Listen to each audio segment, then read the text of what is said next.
नमस्ते दोस्तों, स्वागत है आपका हमारे चैनल पर, जहां हम आपको प्राचीन कथाओं और रहस्यमयी कहानियों की रोमांचक दुनिया में लेकर जाते हैं।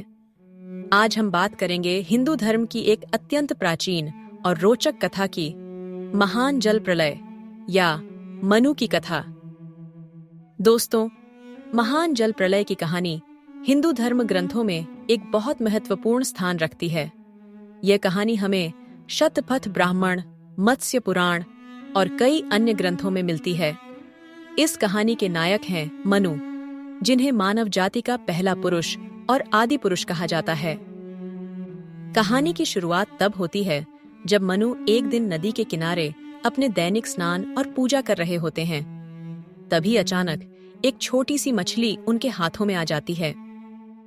मछली करुणा भरी आवाज में कहती है, हे मनु, मेरी रक्षा करो, क्योंकि बड़ी मछलियां छोटी मछलियों को खा जाती हैं। यदि तुम मेरी रक्षा नहीं करोगे तो मैं जीवित नहीं रह पाऊंगी। मनु को उस मछली पर दया आ जाती है। वे उसे एक छोटे बर्तन में डाल लेते हैं, लेकिन आश्चर्य की बात यह होती है कि मछली बहुत तेजी से बढ़ने लगती है। धीरे धीरे मनु उसे पहले एक बड़े घड़े में, फिर एक तालाब में और आखिरकार समुद्र में छोड़ देते हैं। उसी समय मछली अपना दिव्य रूप प्रकट करती है। मनु आश्चर्यचकित होकर पूछते हैं, तुम कौन हो? तुम साधारण मछली नहीं हो सकते। मछली उत्तर देती है, हे मनु, मैं भगवान विष्णु हूं। मैं तुम्हें एक विनाशकारी जल प्रलय के बारे में सचेत करने आया हूं। शीघ्र ही एक महाप्रलय आएगी जिसमें सब कुछ जलमग्न हो जाएगा।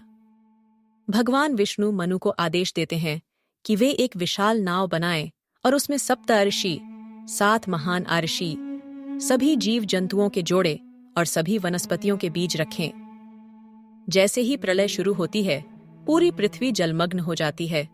मनु अपनी नाव में सवार हो जाते हैं। भगवान विष्णु मत्स्य अवतार में प्रकट होकर नाव को अपने सींग से बांध लेते हैं और शेषनाग के सहारे नाव को प्रलय के जल में मार्ग दिखाते हैं। यह प्रलय कई दिनों तक चलती है।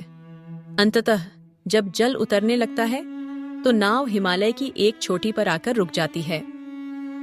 मनु ने भगवान विष्णु की स्तुति की और उनके आशीर्वाद से नई सृष्टि की शुरुआत की। यही कारण है कि मनु को मानव जाति के पिता के रूप में जाना जाता है। यह कथा केवल प्रलय और पुनर्सृजन की कहानी नहीं है, इसमें गहरे आध्यात्मिक संदेश भी छिपे हुए हैं। संरक्षण का महत्व। मछली की रक्षा कर मनु ने यह सिखाया कि सभी प्राणियों का सम्मान और संरक्षण करना चाहिए।